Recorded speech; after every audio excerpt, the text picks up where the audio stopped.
Taylor Kimble and his wife Stella used to come to the mill some, and he got to where he couldn't drive. He was getting old, and there was a guy that lived just out the road out there named Cap Ayers, and he played fiddle. And no, he didn't play fiddle. He played dulcimer, banjo, guitar, juice harp. Just, he was just an all-around musician. And he would, when Mr. Kimble got to where he didn't drive, we would go out there. I'd go up on Sunday mornings and go to Cap's house, and we'd go out and pick them up and take them to the mill.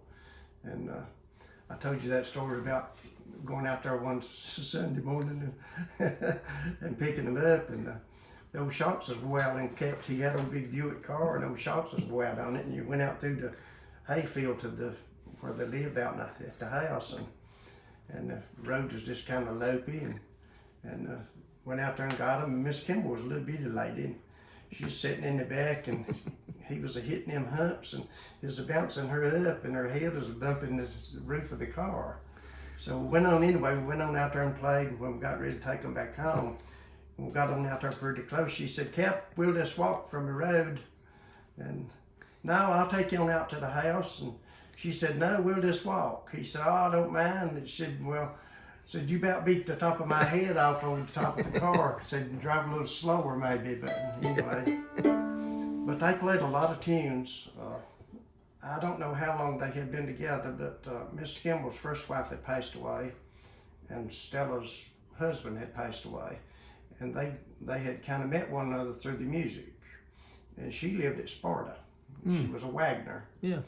And I don't know how they got together, but anyway, they was married. And when I met them, they was married, but they was older. Mm-hmm.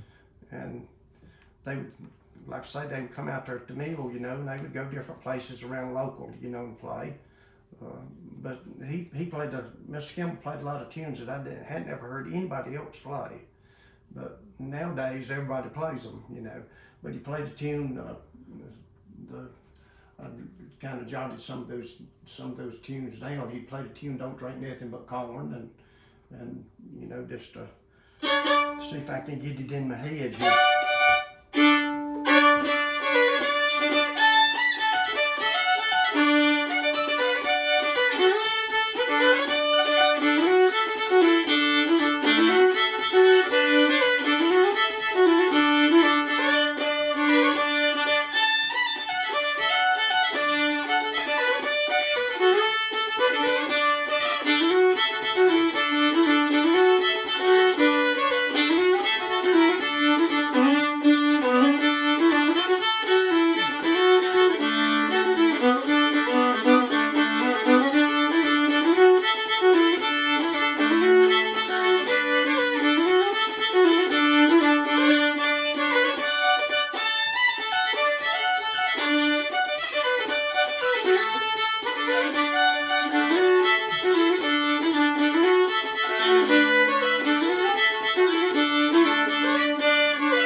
He played it without the squeaks, I reckon. I'll tighten my bow up a little bit.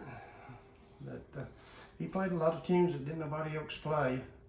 A lot of real notey. He was a real notey fiddler, and he played a little Gibson fiddle that he had. I didn't know that right at the time. I realized it later that it was. I didn't know that Gibson Company had made fiddles, but they made them about 8 years back in the 40s, I guess, while the war was going on, and they quit making them. I guess they could import them from Germany, I guess, cheaper than they could make them. So. Yeah.